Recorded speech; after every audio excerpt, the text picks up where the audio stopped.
Saat ini kami berada di sebuah pemakaman yang berada di Desa Kawedusan, Kecamatan Pelosok Klaten, Kabupaten Kediri.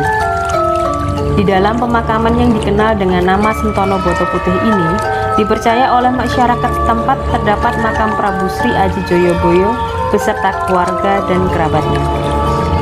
Prabu Sri Aji Joyoboyo sendiri selama ini diyakini moksa di Desa Menang, Kabupaten Kediri. Dan di sana terdapat petilasan yang dianggap sebagai tempat pamuksan beliau Sri Aji Joyoboyo. Lalu, apakah Sri Aji Joyoboyo moksa atau meninggal dan dimakamkan? Terdapat 13 makam itu yang diyakini sebagai makam dari kerabat Eyang Sri Aji Joyoboyo ini.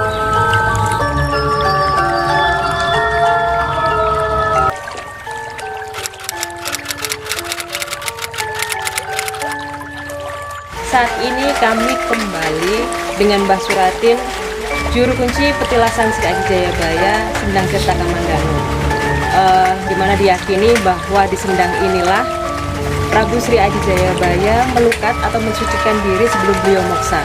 Kita akan berbincang dengan Mbah Suratin terkait dengan keberadaan sebuah pemakaman di daerah Pelosok Klaten, Kabupaten Kediri, yang konon terdapat makam Sri Aji Jayabaya beserta dengan keluarga dan kerabatnya.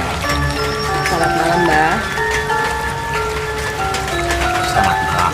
Ya, terkait dengan sebuah makam yang masih berada di wilayah Kabupaten Kediri, dan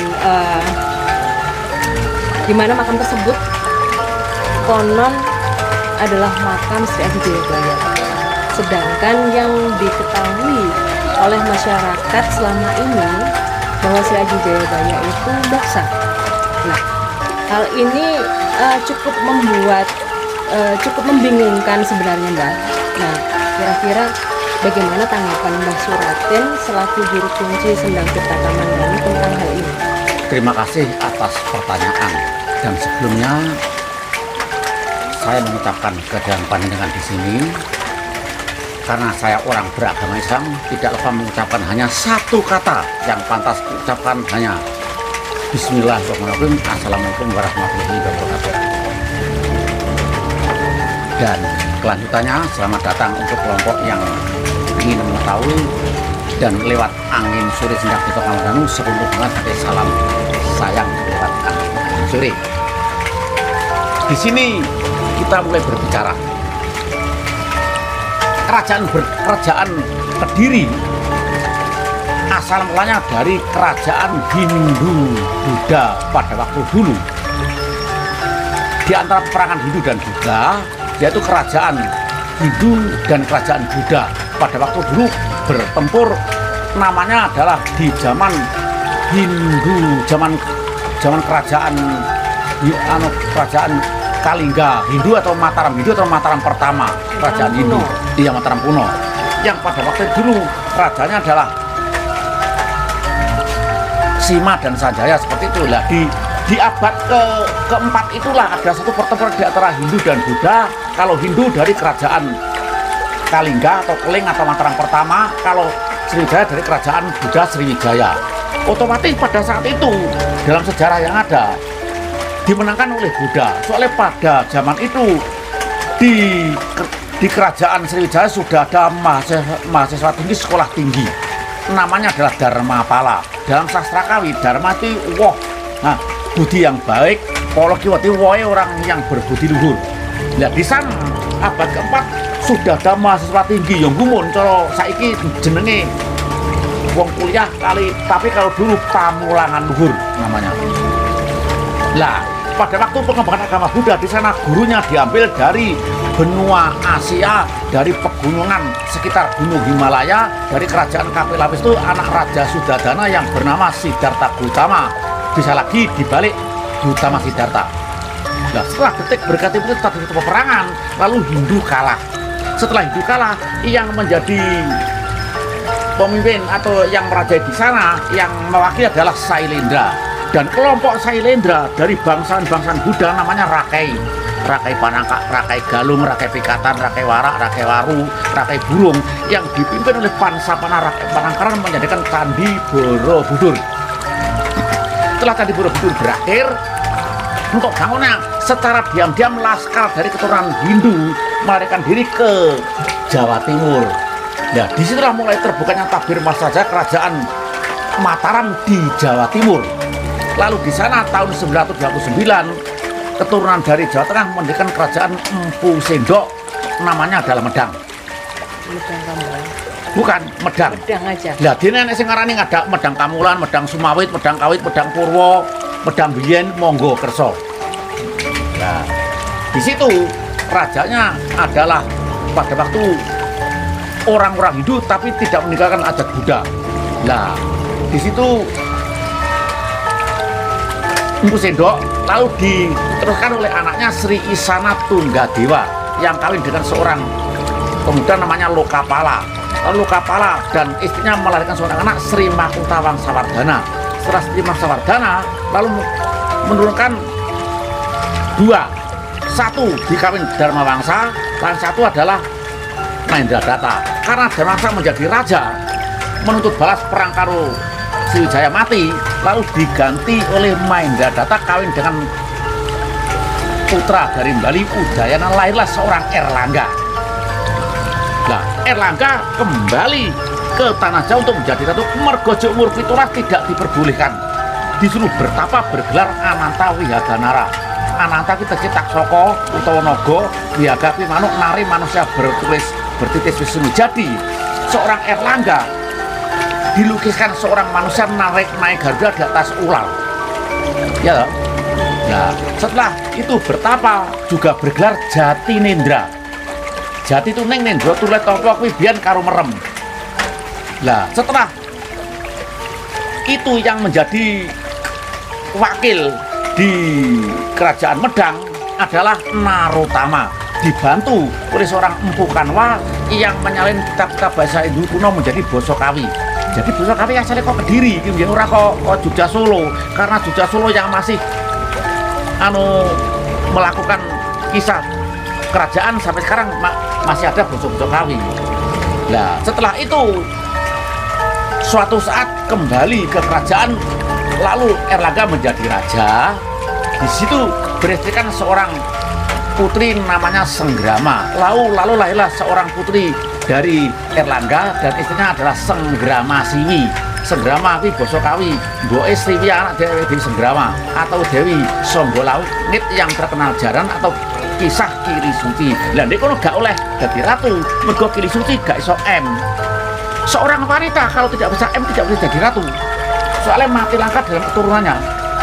Tidak memiliki keturunan nantinya. Ya, lelek jadi raja atau rabi putrine ganti anak gak apa-apa, mergo ratu selire akeh. Tapi kalau seorang raja yang menjadi pokok menjadi raja, nilai M tidak bisa M tidak boleh, sudah gak bisa mati langka dalam sejarahnya. Lalu kerajaan Kauripan, lalu kerajaan Medang diganti Kauripan. Nah, setelah saat menjadi raja kerajaan Kediri, kerajaan Kauripan atau Medang tidak diperbolehkan, lalu kerajaan dibelah jadi dua, yang membelah adalah Empu Baradah, lah kuwi nek kuwi petirasane. Nah, menjadi Raja Jenggala dan Daha. Lalu Daha dengan Jenggala lalu perang menjadi satu. Setelah perang jadi satu lagi. Lah, terus lalu dinamakan Kediri Iketing dua saudara menjadi satu, atau disebut Panjalu, suatu kerajaan yang diadakan kepada anak lanang. Jalu dikecil lanang. Jadi kerajaan yang diadakan oleh Erlangga oleh bapaknya pada anak lanang. Lalu kita singkat saja, raja pertama. Lek zaman sekolahku biyen mek gur enake loro, tapi sekarang karena satu banyak otentik prasasti peninggalan kuno yang digali, lalu terbukti otentik adalah Raja Kediri yang pertama adalah Samarawijaya, yang kedua adalah Jayawarsa, yang ketiga Sri Maharaja Udungga, yang keempat Baweswara, yang kelima Joyoboyo, sampai Joyo Amijoyo atau Aryaswara atau Joyo Amiswara Saraswara atau sampai Chandra sampai Dandang Gendis atau Kertajaya tahun 1200 dipateni karo Kenarok kerajaan Kediri hancur, tinggal kerajaan Tumapel dijadikan satu dengan diri, lalu dibawa ke Malang menjadi kerajaan Singosari yang bergerak rajanya Ken Arok atau Raja Singamurti. Kita simpahkan kisah tentang saiki monggo kesok kita mengupas tentang ya di zaman kejayaan Jayabaya. Inilah tempat ini tempat Mamenang, tempat bersemayam Jayabaya, yaitu Moksa. Lah, Moksa itu dalam bahasa Hindu orang yang sudah mencapai tingkatan tinggi nilai yoga brata yang mati bersama raganya hilang. Jadi cara wong sing cidhek karo Gusti Allah, cara wong Islam wong ma'rifatullah sing dekat segala-galanya diterima oleh Tuhan. Jadi kalau orang yang suci hati suci diri sudah mencapai tingkatan yoga brata mati namanya Moksa bersama raganya hilang diterima oleh Tuhannya. Nah, inilah tempat wajah Pamuksan yang namanya Pamuksan atau petilasan Moksa Sang Prabu Sri Aji Jayabaya. Jadi menurut Mbah sendiri, Sang Prabu Sri Aji Jayabaya ini meninggalnya secara moksa. Iya. Meninggal menghilang beserta raganya. Itu adalah suatu keyakinan agama Hindu. Ya. Nah, kalau tadi Anda tanya sangat dengan sini, ya ini. Kalau di sana terbukti otentik kuburane Jayabaya saanake sakupune Keluarganya. Jadi juru kunci yang bersejarah harus satu pengertian punya sastra, punya bisa mengerti arti sejarah. Ibarat kamu sebagai seorang pegawai, kamu nyambut gawe naik kejaksaan atau naik kehukuman, lek gak sarjana hukum, dalam muni kok piye kan buta dengan hukum. Ya. Terus kamu jadi seorang polisi pasal saiki gak iso. Ya. Terus kamu jadi lurah foto kami itu tentang pengertian desa gak ngerti blas. Kan diguyu wong akeh. Jadi semua pejabat itu lek kangge kula harus sedikit-sedikit 60% mengerti arti jabatannya dan arti bidang sesuai apa yang dibidangi. Ya. Ini bukan penghinaan, tapi ini suatu kritik yang membangun. Lah, monggo nanti kata-kata kula niki sing apik dipakai, yang tidak pakai disampaikan dulu. Bicarakan satu perbandingan atau satu bahan renungan. Nah, monggo dalam cerita kita ini yang membudaya sing kurang baik mungkin diperbaiki, yang baik dipermodern. Berarti aku mengono kuwi. Ya. Ini. Kira gini. Lek Jayabaya karo kono kok kene kok gak padha. Nah, ya itu yang jadi membingungkan. Aku tak cerita. Aku ya orang ngene kono tapi ya mek cerita. Kalau orang Hindu matinya Moksa atau matinya kalau raja dibakar, dilarung, dijadikan, diabukan. Nah, bentuknya merupakan satu petilasan yang dikenang, diluruskan, dan dilestarikan. Tapi kalau orang Islam mati ini kuwi dikubur atau dimakam jasadnya dipendem nek lemah kuwi. Nah, malah dan nih ada kuburannya dan ada nisannya. Nah, kalau di lain tempat itu ada iki sarane Jayabaya, iki kuburane Jayabaya, iki kuburane ponak-ponakane iki anake kuwi, itu aku tidak menentang, bukan tidak menghina, aku nggumun. Lho, nggumun kan oleh tanda tanya. Heran. Lah, heran. Nah, terus kayak apa lagi? Kok ada orang iki kuburane Jayabaya, iki bojone Jayabaya, iki anake, iki ponakane lho. Aku dhewe juru kunci sebagai narasumber sejarah gede gak roh e. Cerita ya mau aku kira-kira kok. Lah aku omong kenyataannya berarti umurku padha karo Jayabaya wong roh kok. Nah. Sampeyan roh Pak Karno? Iya, Pak Bisri Karno? Iya. Lah urung roh. Sama lahir tahun piro? 85. Nah urung roh. Mek guru gambari. Sejarahnya tahu. Lah roh sejarah bener. Kaya aku lahirku 44 karo Pak Karno kuwi uga ngeruh, tapi nalika 45 aku wis enek. Ngerti? Ya. Kisah Jayabaya aku ngerti, tapi ora roh. Lah lek ora umurku padha karo Jayabaya. Lah itu ngono jawabane penak ae gak sarna-arna. Itu bukan politik agama, bukan politik budaya, politik yang bersifat membangun. Monggo yang kurang baik diperbaiki, yang baik bermodern. Nah, gini. Lek Jayabaya kuwi mong lek lah nek kono kuwi kalau dia itu agama Isane berarti Jayabaya kuwi termasuk sejarah Islam di sana. Lah lek sejarah Islam Jayabaya kuwi bener. Lek orang-orang Hindu matine petilasan. betul yo iki bener gelare Sang Prabu Sri Haji Jayabaya. Semua orang yang beragama itu kalau jadi raja gelarnya Sang Prabu. Lah lek raja Islam jenenge Sultan. Dek kono lek iki nek kono anak kuburane Jayabaya mesti dudu iki kuburane Sultan Sri Haji Jayabaya mesti ngono. Raja besar kuwi. Ora enek kok wong Islam gelare Prabu. Lek nek orang Islam kuwi ngarani ratu, Islam jenenge Prabu kuwi lek sekolah kuwi ora tutup menawa ngono.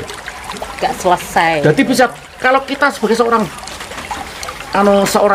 pengertian tinggi perbedaan satu, kalau dinamakan suatu sejarah, bukti otentik prasasti peninggalan kuno itu ada. Ya. Lek kene iki jenenge cerita rakyat. Ya. Tutur tin kowe ora usah ngomong sapa mbahku karo pakku, mbok semua njutku, yo canggaku biyen. Akhirnya terus sing lakui tanpa bukti hanya otentik. Soalnya pada waktu dulu orang siji nggon pesantren, nggone wong ngaji, nggone wong paguyuban biyen, nggone wong kerajaan biyen, pasti bukti tatiknya ada. Sing pokok sandinge mesti enek sumur, mesti enek kali atau sumber peninggalan kerajaan. Mergo pada waktu kuwi biyen merupakan satu patetan sing berkaitan dengan adanya air. Nah itu. Lalu lek di sana Moksa Jayabaya gelarnya Sang Prabu dari Hindu. Soalnya di sini pada waktu dipugar kata-kata Islam tidak ada, tulisan-tulisan Arab juga tidak ada. Aku wong asli kene. Jadi menunjukkan wis Sang Prabu berarti itu adalah peninggalan dari kerajaan Hindu. Lah ndek kono kowe mau kok enek maisane. Itu kangge aku yo ini bukan aku menentang, bukan hanya gumun. Di ndek kono kene petilasan Jayabaya.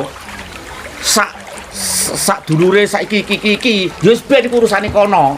Oh ndek kono ada juru kunci atau orang yang menceritakan, wah iki nek iki desa ki nek kuburane Jayabaya, iki ponakane Jayabaya, iki putune, iki anake kuwi ya monggo kuwi hae kono-kono dhewe. Dene kono menceritakan iki turune Dasamuka ya monggo. Lah ndek kono enek suatu cerita lek Jayabaya kuwi nek kono agama niki ya monggo. Lah ndek kono dianekne aja meneh satu petilasan Jayabaya, gawe petilasan 22 kas ora apa-apa hae desa kono. Gitu. Desa mawa cara, negara mawa tata. Nah, setiap desa mempunyai satu pengertian yang bersifat desawan atau otodes. Lah, kalau saya duwe kewenangan dewi-dewi. Nah, itulah seperti cerita kami lampirkan, kami sampaikan kepada panjenengan. Bila nanti ada suatu kurang yang kita utarakan, monggo kita saling bertanya dan saling berpengertian.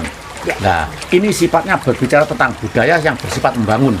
Ya. Nah, dalam kita tadi sudah utarakan yang kurang baik, dalam kita monggo diperbaiki, yang baik dipermodern. Bila kata-kata nanti ada yang tidak cocok, jangan dibuang, dijadikan satu perbandingan untuk satu bahan renungan bagi orang yang berpendidikan tinggi. Siap. Salam. Mbak. Ya. Terima kasih Mbak atas penjelasan dan tanggapan Mbak tentang mengenai pemakaman ini. Jadi saya tadi cerita bukan melok sana. Aku cerita karepku dhewe dene kok enek kono setan jenenge Jayabaya, ya yang suatu kejanggalan aku yang gumun ngotok. Iya. Dene kono enek ngedekne Petan Jayabaya kabeh 22 kok 100 kan apa-apa lek kuat. Siap. Itu haknya desa sana. Siap. Terima kasih Mbak. Gitu Mbak. Oke. Monggo.